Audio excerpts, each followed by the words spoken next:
It's an open meeting, it's not a closed meeting, so anyone who's interested in the nitty-gritty of operations of the Tromptown Historical Society, you're invited to attend those meetings if you are available at that time. We're very pleased now to have Nancy Edwards, and she will begin the program. Thank you. Thank you. Thank you. Isn't this a wonderful space?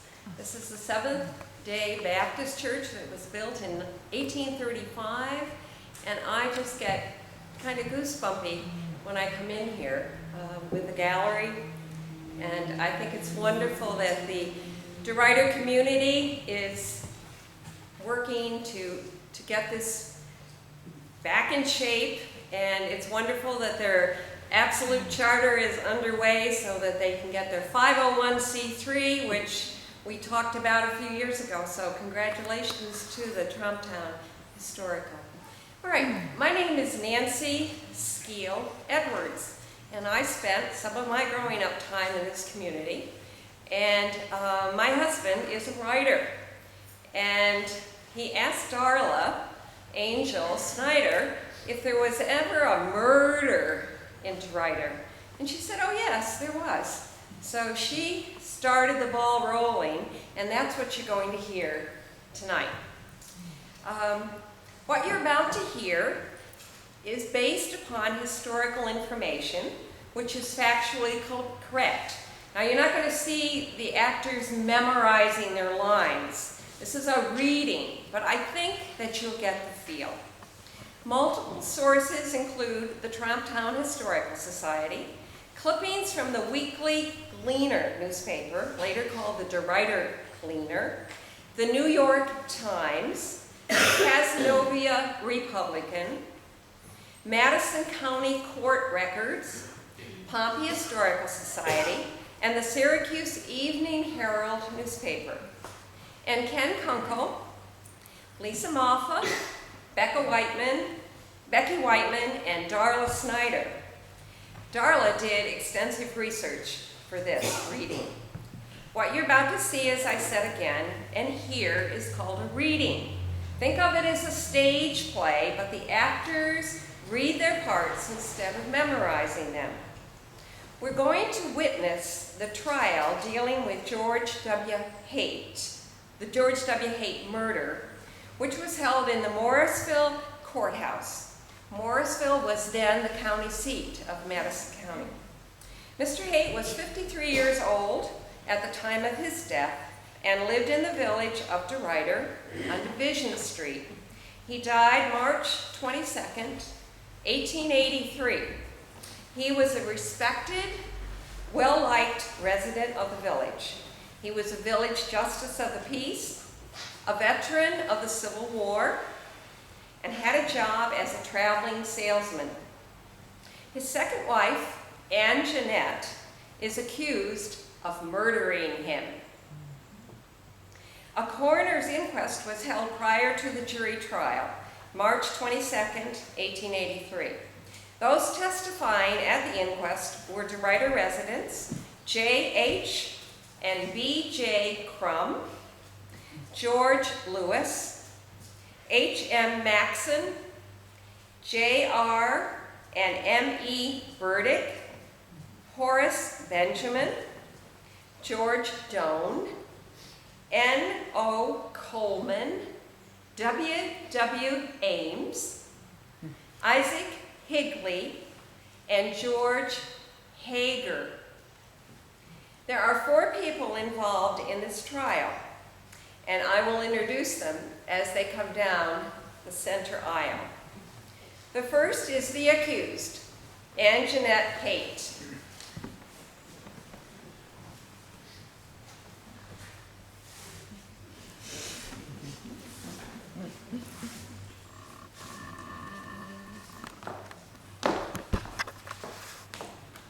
The defense attorney, D.E. Pomeroy, is the next person of the 4.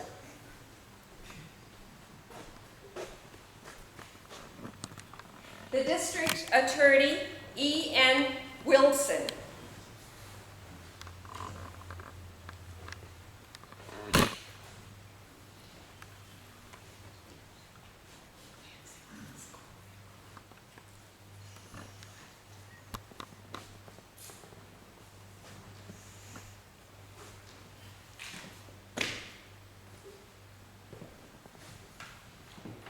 And would everybody please stand for the judge? Judge William Murray, the Honorable Judge William Murray.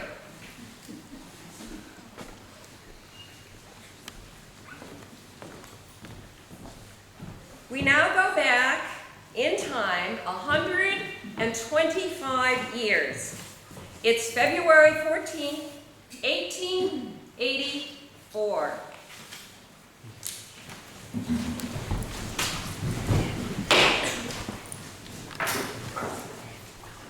Jurors and spectators, you may be seated.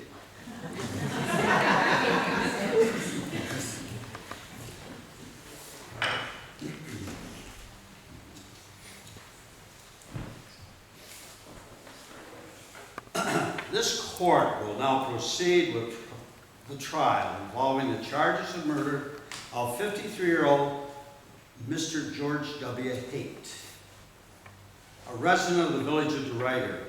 The accused is Mrs. Anjanette Haight, the wife of the deceased.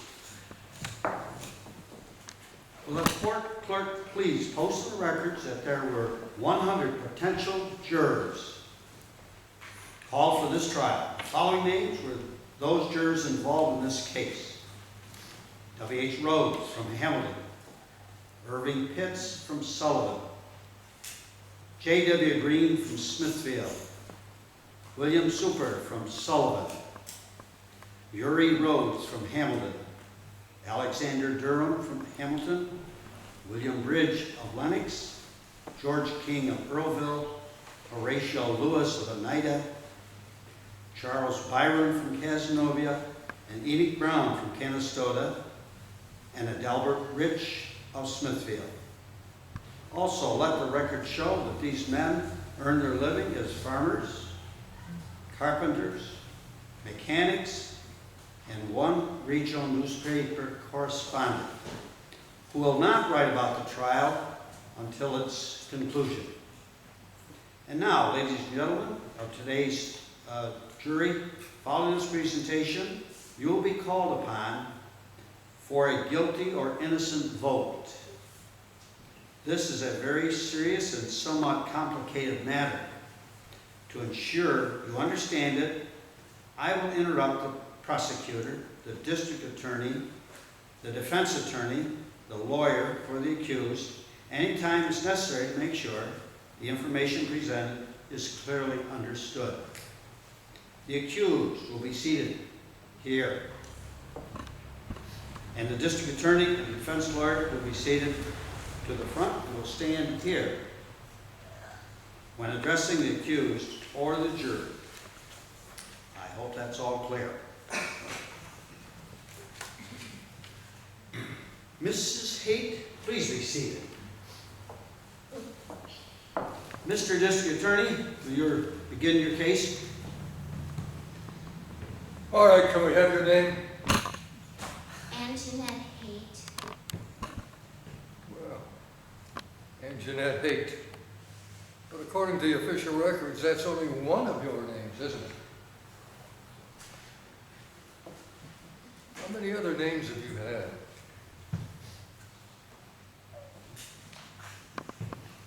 Well, let's start with Bump. Bump. You were born Anjanette Bump, someplace in Madison County. Is that correct? The daughter of Silas and Lovina Bump. Then you moved to DeRuyter. Then you moved to Pompey Center. Then you moved to Cazenovia. Then you moved to Fabius. Then you moved to Waterville. Then back to Pompey. Then to Fabius again. And then Delphi. And then back to Fabius. And finally back to DeRuyter. Does that sound about right, man? How old are you, Mrs. Haight? 53. So it's safe to assume you have not lived the life of a normal person. Now, your childhood family name was Buck. Then in 1854, you got married, and your name became Edgerton. Your husband was John Edgerton, correct? Your Honor, this line of questioning is absolutely without merit or meaning. I move it be stricken from the records. Motion denied. Continue. And you lived with John Edgerton just outside the village of Delphi for more than 12 years, am I right? Right there near Limestone Creek, actually. Yes, why do you ask me these questions? Now, what happened to your husband, Mr. Edgerton? He died And where was that? on our way to North Carolina Well, how were you traveling? By train, by horseback, by stage? How were you traveling? by boat. You're traveling to North Carolina by boat? Why? Well, I wanted to do that. Never been on a boat before. Ah. Okay, you're on a boat headed to North Carolina with Mr. Edgerton, and then what happened next? Well, he died. On the boat. Well, yes. He died on the boat. Yes. Why did he die on the boat? Spasms. Spasms. The kind of spasms caused by poison of some kind? Your Honor, Your Honor. Out of order. Denied. Continue, Mr. DA. Now, exactly what caused the spasms that killed your first husband, Mrs. Haight? Where did you bury Mr. Edgerton's body, ma'am? He's not buried. Your first husband's body is not buried. No, I told you, for goodness sake, we were on a boat. Well, that's interesting, but where is Mr. Edgerton? In the water, in the ocean. He's in the ocean? Mrs. Haight, your first husband died of spasms, and you had him pushed into the ocean? Well, the captain of the boat said it was okay. So now, Mr. Edgerton's body is down there with the fish and the crabs and all Your those Honor, animals Your can Honor, nibble away Your at. Honor, please stop this. That's enough, Mr. District Attorney. Leave that alone. All right. Mr. Edgerton, have any life insurance of any kind? Well, yes, a little bit. Well, the records show that you got $10,500. $10,500 when he died. Now, to most of us, that's a fortune. And you say it's a little bit. All right. Then you went to Delphi and moved in with your mother and father, right? And 2 months later, your father died. Died very suddenly. Nobody expected it. Wasn't sick for very long at all. Perhaps poisoned. Perhaps died of spasms. Is that right? Objection, objection, Your Honor. All this has nothing to do with the case at hand. The district attorney is attempting to poison the minds of the members of the jury. Explain your reasoning here, Mr. DA. It's very simple. I want the jury to fully understand the pattern of events in this woman's life that led to her killing of Mr. Haight. I'll let you continue with this line of reasoning. Now, shortly after your father died, 2 weeks later, as a matter of fact, 2 weeks after your father died in Delphi, your mother died with suspicions of suffocation. Is that correct?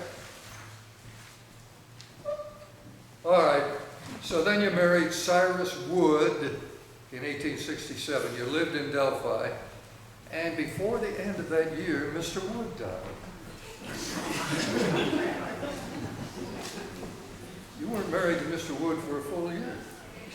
Now, how did he die? He wasn't well. He was a sick man, for goodness sake. Did Mr. Wood die of spasms also? The kind of spasms thought to be caused by poison? And what did Mr. Wood leave you? Is that pretty much correct so far, Mrs. Haight? Do you want to correct anything I said? Now, do you remember everything that happened? I don't remember, for goodness sake, I don't remember. And the Delphi neighbors thought there was something wrong about Mr. Wood's death by spasms. They wanted the justice to look into it. But then the Delphi preacher went to the justice. He said, don't do that. It'd be very bad for the village to have that happen. Is that all correct, ma'am? And this husband you buried this husband at Shed's Corners, didn't you? You are a mean and evil man. Yeah. And then you married George W. Haight of DeRuyter. The bench will interrupt at this time, Mr. DA, and before you begin to question the accused regarding the death of Mr. Haight, the defense attorney may now question the witness concerning any of the information covered up to this time. Proceed, Mr. Defense Attorney. Thank you, Your Honor. Thank you, Your Honor. Now, Mrs. Haight, despite the innuendos and accusations and misleading information from the district attorney, let's revisit some of the times mentioned earlier. First, when you were a teenager in DeRuyter, I understand you were a very attractive young woman, correct? Yeah, that was a long time ago. And many of the young men in DeRuyter came calling, correct? Well, yes, lots of church suppers and hay rides and barn dances and going for walks. Oh, yes. And, like any young attractive woman, you enjoyed these times. Oh, yes, especially the hay rides. Ah, you're right. And an intelligent young woman, didn't you teach school for a while? Yes, yes, I did. A wonderful, rewarding experience. Then you married Mr. John Edwards, and you lived at Delphi, right? A wonderful place to live. Oh, yes. And John was a wonderful man. A wonderful man. And you had a child. Oh, yes. A little boy who died at birth. And then another little boy. And He died of fits and seizures. then a third child, a little girl. Yes, and she died of diphtheria. And you're sure it was diphtheria? Well, I remember that's what the doctor said.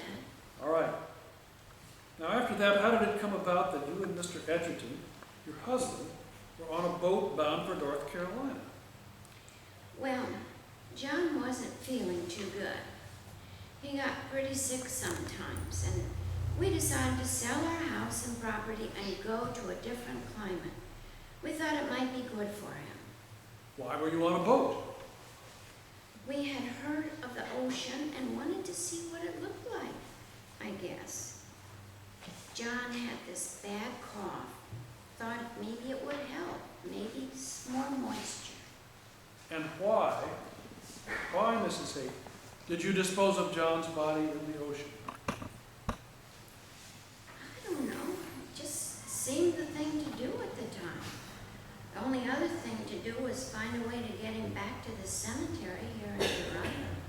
And that, for a young woman, all alone, that would have been a very difficult thing to do, wouldn't it? And expensive. And expensive.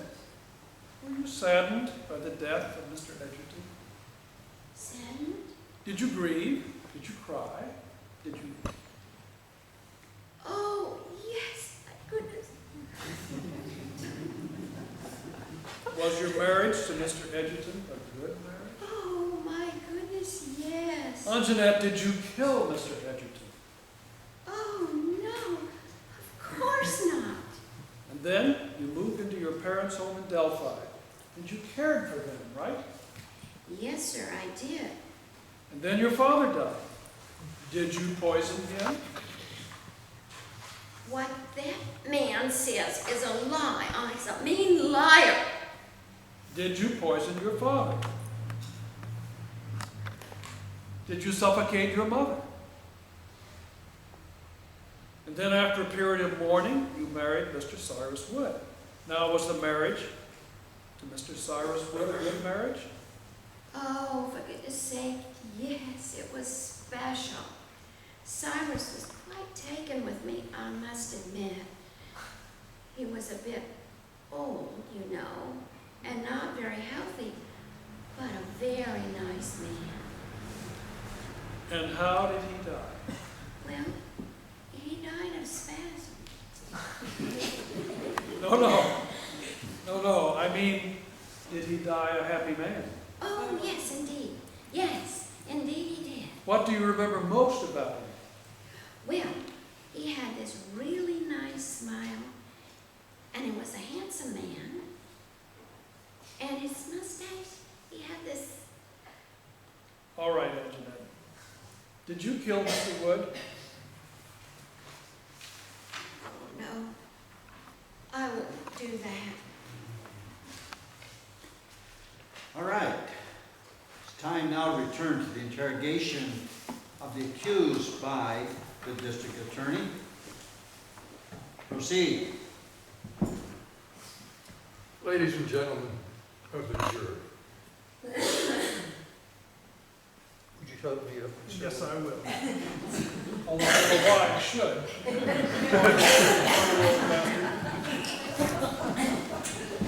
This guy, the defense attorney, forgot to mention a few things while talking with Mrs. Haight, didn't he? For example, when first husband John Edgerton died of so-called spasms, she received insurance of $10,500. $10,500. And then within 3 or 4 months over in Delphi, both her father and her mother died. And we cannot find records showing what she got from that. And next, husband number 2 died and left her all his property plus $8,000. And the defense lawyer also forgot to mention of the 7 deaths listed so far, only one appeared to be a natural death. Only one appeared to be a natural death. And that was a boy that died at birth. All the other 6 deaths seemed to deal with the possibility of spasms, seizures, possibly caused by poison or suffocation. Your Honor, there is no proof of anything the district attorney is claiming happened. Move on, Mr. District. Now let's get to the case of George W. Haight, the reason for this trial. Mr. Haight was the justice of the peace for the town of DeRuyter, a very respected, very fair-minded, very generous member of this community. When George Haight went out for his summertime evening walk, and you're sitting on your front porch, he crossed the street just to say hello. That's the kind of man he was. And he was killed, ladies and gentlemen of the jury, he was killed. Tell the jury how you killed Mr. Haight.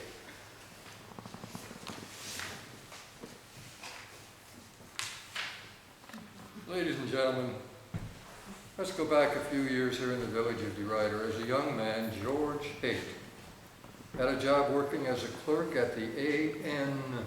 Anna's store.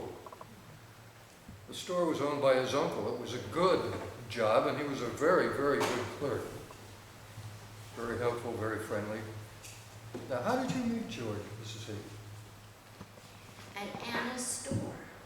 I bought things at the store. I went there. And? Well, I had this kerosene lamp that had run out of wick.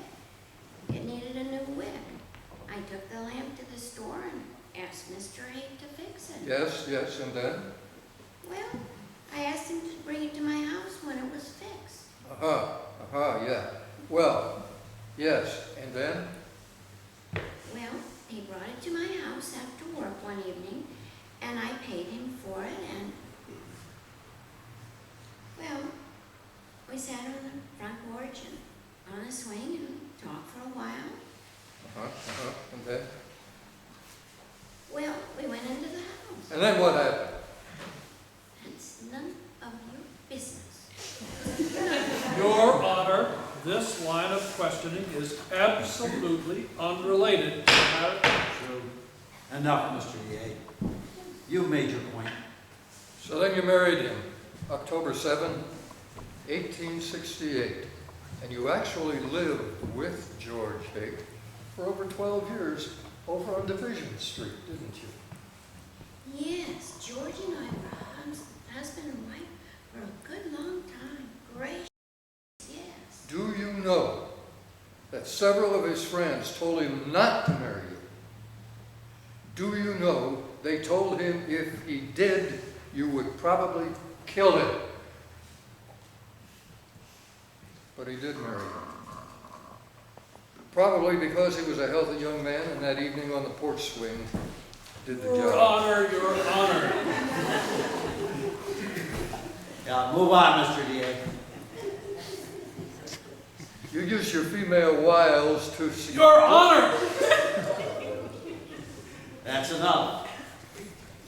Did you know the sheriff found 3 bottles of poison in your house? No, What did you have all that poison there for, ma'am? I don't know what you're talking about. Sure you don't know anything about poisons, do you? Especially the kind of poison that causes people to die because of seizures or spasms. Okay. Did George have any life insurance of any kind? Some, How much? I don't know. Did George know he had life insurance policies payable to you in case of his death? Of course. How big were the policies? I don't know. How about $26,000? Sound about right? But George knew about these policies? I'm asking you, did he know? Of course. Did he sign them? Of course. George's name was on them. Man, George didn't sign them. The sheriff determined it was your writing, not George's writing. You had signed his name to the policies, not George. Well, he didn't like to write much. What do you mean he didn't like to write much? He was a traveling salesman. How did he write up his orders? Did the secretary travel with him and he dictated? I don't think so. He quit his clerk's job in the village for a higher paying job, and he traveled as a salesman. Made his living writing up orders. Wrote you letters when he was out of town. And he did travel a lot, but when you had meals together, did you ever notice that he would not eat any food you prepared until you had some? What are you talking about? Just that. George was quite worried that you would poison his food, very worried about it. So he wouldn't eat any of it until you had eaten some of it. Well, I never saw such a silly thing. Oh, yes, ma'am. He told several of his friends about it, and his cups of coffee, too. George liked his coffee fresh made and hot. Yes, indeed. And I made sure it was just perfect. Ladies and gentlemen, I have to excuse myself. Tim, could you pick up here? Mike might be here too, Don. Is Mike here? Is Mike here? Yes. Yeah, pick Mike. up. Mike is going to do it, okay.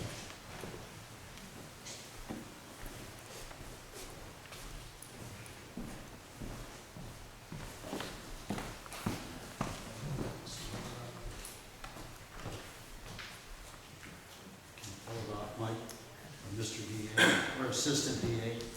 Yeah, let me just make sure I'm at the right spot here. Yes. Right here. Right here, yes, ma'am. Yes, ma'am. Did you know? You're talking about the coffee, right? Yeah. Yes. Yes, ma'am. Did you also know that he would exchange cups with you when you weren't looking? So that you wound up drinking the coffee that you intended for George. It's a difficult thing to understand, but George was very fearful that you would try to kill him. Mrs. Haight, he simply didn't want give up sleeping with you. Your Honor, strike that from the record. You made your point, Mr. DA. Move on. One of your housekeepers quoted you as saying to George, "You devilish fool, I wish you were in hell." Did you say that? Of course not. I would never say such a thing to anyone. Mr. Haight spent a lot of time traveling because of his job, didn't he, Mrs. Haight? Yes, he did. And he wrote you a lot of letters, correct? Oh, yes.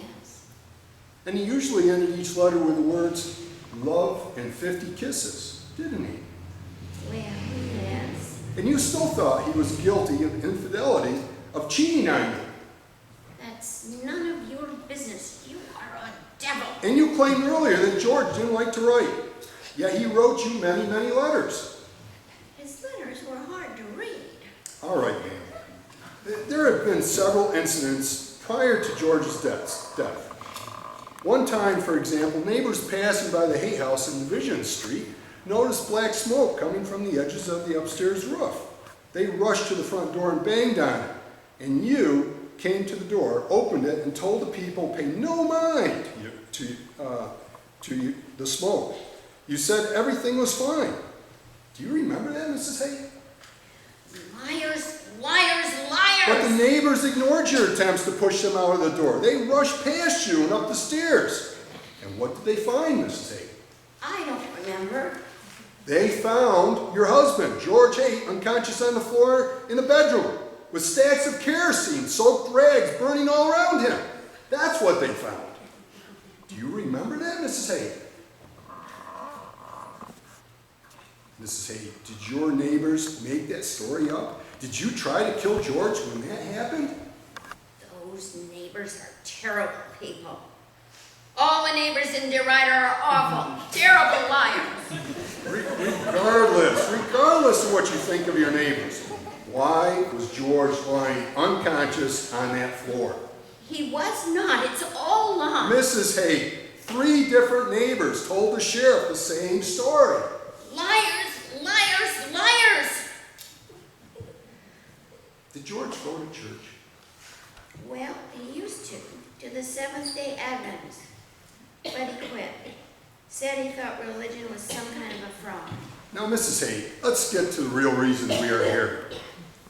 Did you have a gun like the one in your house? Well, George kept the gun in case of robbers or something. This gun, ma'am? I don't know that. Why would I know that? Guns are for men. Guns are not for ladies, sir. Now, where was this gun kept? I don't know. Why would I know that? Why would you know that? In case you wanted to get it and shoot George Haight. That's why you would know that. I'm not going to talk to you anymore. Your Honor, please direct the witness to respond to the questions. Your Honor, the district attorney's style of questioning the accused is totally unacceptable and certainly grounds for appealing any verdict by this jury. The accusations are not made with the intent of getting information. They are designed to alienate the jury against the defendant. Mr. Lawyer, I want to inform you that that's what the district attorney's job is all about. That's what he is charged with doing. That's what he gets paid for. Mr. District Attorney, please attempt to elicit information from the accused without further theatrics. Very well, Your Honor. Mrs. Haight, 2 different housekeepers of yours have quoted you as having said some very bad things about George. One of these was, "I wish you were in hell," and "I am so mad at you, I could kill you." Another housekeeper said, "You were always peevish and angry." Now, Mrs. Haight, did you use this gun to kill your husband? Your Honor. Respond to the question, Mrs. Haight. Of course not. Where was the gun kept? In the cabinet drawer. What cabinet would that be, Mrs. Haight? The one upstairs. Where upstairs? The one by the bed. On your side of the bed? No, on George's side of the bed. Could you reach it from your side? Could I reach what? The drawer, ma'am. The drawer with the gun in it that killed Mr. Haight. No, I couldn't reach that drawer. Goodness sakes, no. But you could have removed that gun from the drawer before you and George went to bed, couldn't you? And put that gun under your pillow. Of course not. Why in the world would I do that? I'll get to that in a minute. No, my goodness, no. You couldn't reach across George and open the drawer? Goodness, no. What about putting the gun under your pillow until George goes to sleep? Why would I do that? So you could wait till he went to sleep, then shoot him, that's why. Now, let's determine how you did all this. Oh, by the way, you are left-handed, aren't you? Now, did you sleep on the right side of the bed or the left side of the bed? Well, I slept on the left side and George slept on the right side. Why do you ask such personal questions? And you are left-handed, correct? Now, ladies and gentlemen of the jury, visualize this. In bed, I am Mrs. Haight, and next to me, on my right, is Mr. Haight. I'm going to ask for a volunteer. Why don't you step up here, young man?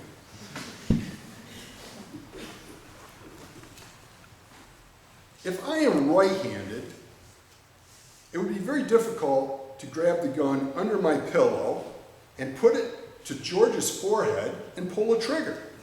But for a left-hander, it would be easy. So is that how you did it, ma'am? How can you say things like that? You were an evil man. All right, now, let's go back to the night George was shot. We want the jury to fully understand the sequence of the events. Now, what happened? Well, we were both asleep as far as I know. And suddenly I heard this loud noise right there next to me, and I woke up and called Mrs. Furman. And who is Mrs. Furman? The housekeeper. Her bedroom was right next to the master bedroom. You had a housekeeper. You didn't keep your own house? I was feeble. Oh, so you heard this loud noise and you called for the housekeeper. Oh, yes, I did. I called Mrs. Furman, and she came into our bedroom and lit the kerosene lamp next to the bed. And?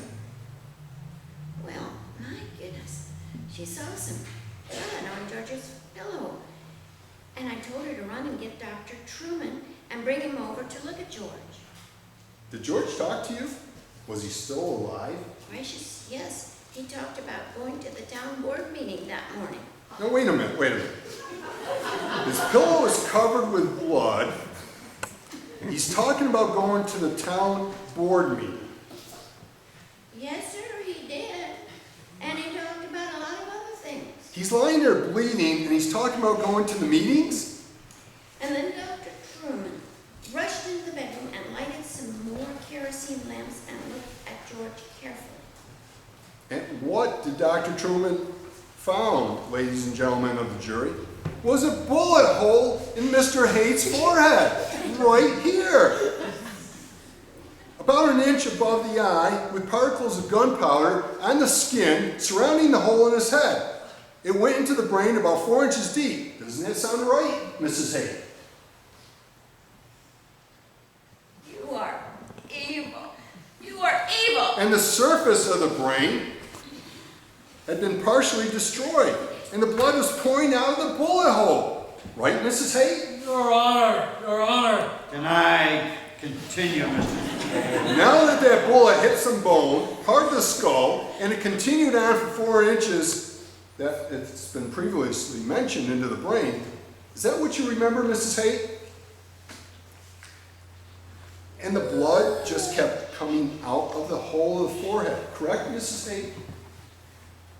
Please answer the questions, Mrs. Haight. You were lying there beside your husband at this time, weren't you? Objection, Your Honor. This is cruel and unnecessary. We strongly object to this. Denied. Continue, Mr. DA. And then, when you sent your housekeeper, Mrs. Furman, to get the doctor, he rushed back to your bedroom, and then what happened? Your Honor, the jury cannot decide this case intelligently if the accused refuses to answer the questions. Mrs. Haight, you must respond to the district attorney's questions. The doctor talked with George. He actually talked to George? While George is lying there with a bullet in his brain? Yes, he did. Did he ask George what happened? I don't know. Oh, yes, he did. And Mrs. Haight's reply was that he thought he had been shot, wasn't it? I don't know. And then Dr. Truman said, George, why did you shoot yourself? What was George's reply, Mrs. Haight? I don't know. Mrs. Haight, George told the doctor he did not shoot himself, didn't he? Did you hear him say that? And then the doctor asked your husband, who did shoot him in the forehead? And what was his response, Mrs. Haight? Ma'am, you were lying there next to your husband, and the doctor asked him who shot him. What did he say? He said, you shot him. He said, you shot him. He said you wanted to kill him. Why? Why did you kill your husband, Mrs. Haight?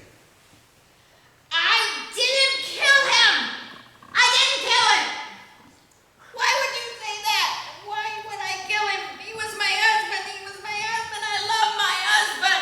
Your Honor, Your Honor. Mrs. Haight, the court is sorry that certain information is very disturbing, but it must be done to ensure that the jury gets all the information it should have to make decisions. Proceed, Mr. District Attorney. Thank you, Your Honor. Where did you put the gun after you shot him, Mrs. Haight? I did not shoot my husband. Oh, and he shot himself? I don't know. Somebody must have come into the room and shot him. So you don't think he shot himself? Well, yes, really, I think that's what happened. Where did Dr. Truman find the gun, Mrs. Haight? I don't know. On your pillow, ma'am. The gun that killed Mr. Haight was found under your pillow. Do you actually believe George would have shot himself in the forehead and then put the gun under your pillow? I don't know! You consider yourself a spiritualist? Is that correct? Well, I have certain gifts, yes, I do. And I suppose after the shot that killed George, you claim to have seen a spirit of some kind in your bedroom, right? Yes, I did. I saw another man in our bedroom. Please, Mrs. Haight, would you describe him for us? Well, he was standing between the bed and the coal stove. And he was short, and he was wearing flesh-colored pants. And he had a veil over his face. Did you recognize him? Well, I know he's from DeRuyter, but I don't know his name. Mrs. Haight, you killed your husband, ma'am. Your Honor, until the final summation to the jury, we rest our case at this point. The defense attorney will now proceed. Did you kill your husband, Mrs. Haight? No, of course not. Did you have any reason to kill your husband, Mrs. Haight? No, of course not. Did you love your husband? With all my heart. Did you put the gun under your pillow? No, of course not. Was Mr. Haight a drunkard? Was he a drugger? He promised me he'd stop drinking alcohol, but he took morphine. You are sure of that? Oh, yes. Yes, indeed. Had he taken morphine the night he shot himself? Well, I really don't know, but he probably did. Do you go to church? Oh, yes, every Sunday. Or just about every Sunday. Do you believe in the third commandment? Oh, yes, I think so. What was that commandment again? Thou shalt not kill. Oh, yes, I believe in it. Oh, yes, I've always believed in it. Now, Mr. Haight's job kept him away from home a lot, didn't it? Oh, yes, yes, it did. Did you love him less because of that? No, no. Did he often stay out of town overnight while on his business travels? Oh, yes, my goodness, yes. Did you have reason to believe that he was unfaithful to you while on his travels? Well, I think so. Why is that? Well, sometimes in his sleep, he will reach over and touch me and say, Mabel. Did you accuse him of infidelities? Well, yes, of course I did. What did he say? He denied it, of course. What do you think? Don't all men deny it? All right. Now, what happened the night that Mr. Haight died? Well, I was asleep, and suddenly I heard this very loud noise, and I woke up and screamed for Mrs. Furman. And then? Well, she came in and lit the light, and she saw blood. And I saw blood, and we both screamed. I told her to run to the doctor, Truman's house, and bring him over to our house. So, actually, Mrs. Haight, you did everything possible to help Mr. Haight. Oh, yes. And I held his hand, and I kissed him on the cheek, and I cried. Oh, yes. Did you pray? Oh, yes. I prayed and prayed. Why would Mr. Haight want to shoot himself? Oh, my goodness, lots of reasons. He wasn't feeling very good, you know, and he was ever so tired of all that traveling, all that time riding on trains. He spent most of his time riding on trains, you know. Now, Mrs. Haight, he traveled a lot and was gone overnight, often gone overnight, correct? My goodness, yes. Now, once again, did he have any girlfriends? Well, I certainly wondered about that. I asked him and he said no, of course not. But I wondered about that. He was a very handsome man, you know. And he had that voice. Used to send shivers up and down my spine, it did. And the smile, gracious sake, and the cute ways he would say. Say cute things? Like what? Oh, he called me pumpkin pie, and sweetie, and mommy, and other things. Mrs. Haight, It's right here. It's under- Right. Mrs. Haight, this is a Bible. When you are sworn in, you put your hand on this book and swore to tell the truth, the whole truth, and nothing but the truth. Is that correct? Yes, sir, it is. Now put your hand on this Bible again and repeat after me. I swear I did not kill George Haight. I swear I did not kill George Haight. The defense rests, Your Honor. Any cross-examination? No Mr. cause, DA? Your Honor. Proceed with your final address to the jury, Mr. Defense Counsel. Ladies and gentlemen of the jury, this has been a classic courtroom case of attempted intimidation. What we have witnessed is a district attorney willing to say just about anything to influence your thinking and decision. He was overbearing and cruel to a lady in her later years of life. What he wants is not a fair examination of factual evidence by you, the jury. What he wants to do is fill your minds with negative impressions, none of which is based upon actual fact. We cannot permit this to happen. This elderly woman loved her husband. She is not even capable of doing this terrible deed. She is just what you see here before you, a lady that has had a most difficult life. A most difficult life. But those difficulties were not caused by Mr. Haight. She had no reason to hate him. Not at all. Your decision should not be difficult. It should be a fast decision, an honest decision. On this hand, we have information given by the district attorney that could apply to any of us that have had difficulties in our lives. Any of us in this room. On the other hand, we have what actually happened that night. George Haight shot himself in the head. Your vote should be, no, must be, a unanimous not guilty decision. This lady is not a murderer. She is a sweet lady that is your good friend and church-going, well-mannered DeRuyter neighbor. Thank you. Mr. District Attorney, your closing remarks.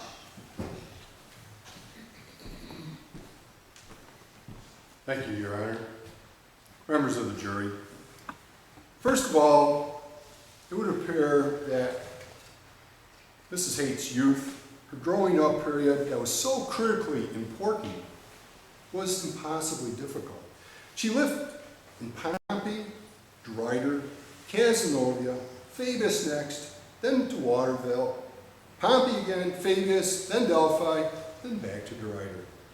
How many of us could say that we lived in different communities? 9 times. Before George died, while he still had his senses and ability to communicate, these were his words to a very close friend.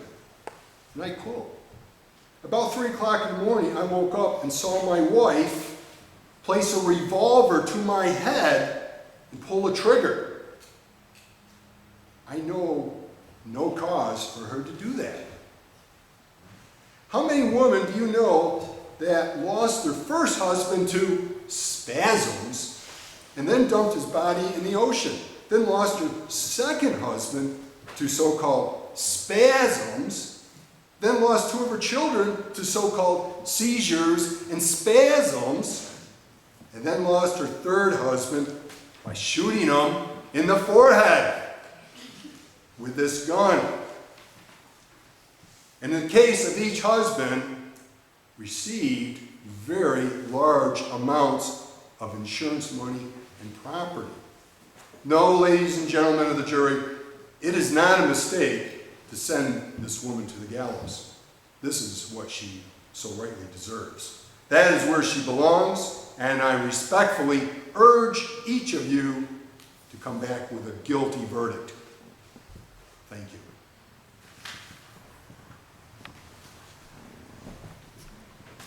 Thus ends the closing remarks. Now it's up to the jury. All of you, men and women, will have exactly 15 seconds to think about how you will vote. Everybody in the room votes by raising their hand when I ask you to do so.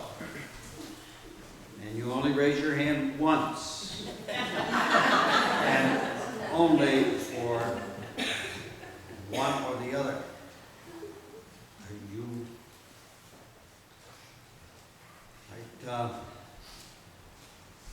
15 seconds? Is that too much time? For not guilty, raise your hand. All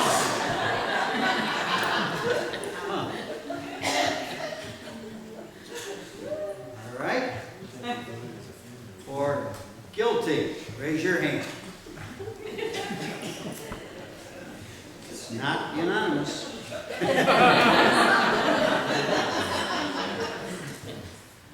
It appears the jury has decided guilty. Do I read this? No, I'll Yeah. I'm going to tell you the rest of the story. The verdict, decided by the jury back on February 25th, 1884, was guilty. Guilty of murder, Mrs. Haight was sentenced to hang on April 18th, 1884, in the jail yard in Morrisville. There had been 5 hangings in Morrisville prior to that time, 4 men, 1 woman. But Mrs. Haight's lawyer was infuriated by the jury decision and appealed the decision to all the higher state courts, and his appeal was rejected each time. Finally, just a few days before the hanging was to take place, Governor Grover Cleveland sent a message with a pardon regarding the death penalty, but the prison sentence remained in force. Mrs. Haight was first sent to the Onondaga County Penitentiary and then to Auburn State Prison till her death in 1897. Once again, Betsy Bickford is our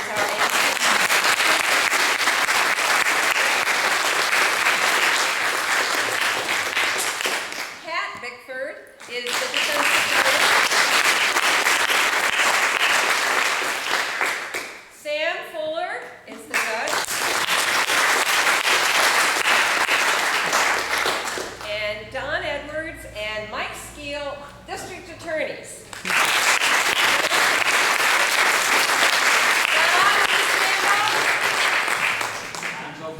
Well, Don's been having health issues, and so thank you, Don. You did a beautiful job, and thank you.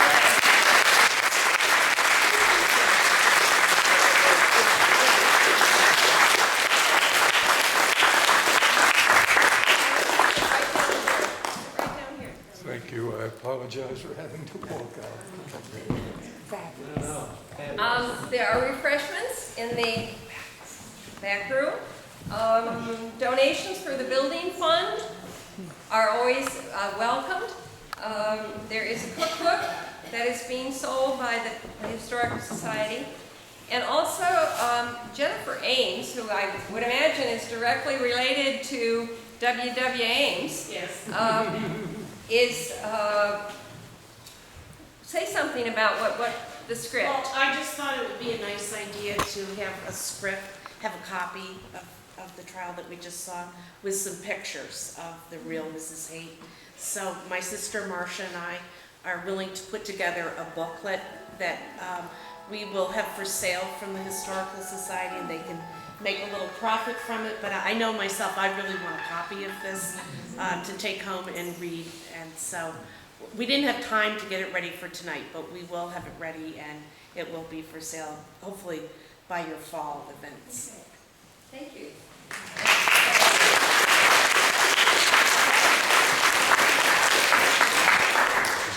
If anyone is interested, if they haven't seen the rest of the church at all, I'd be glad to take a short, give you a short tour, and you would like to, after refreshments.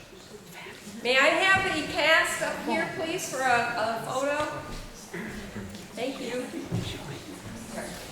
Yeah. Come up here. Around the judge.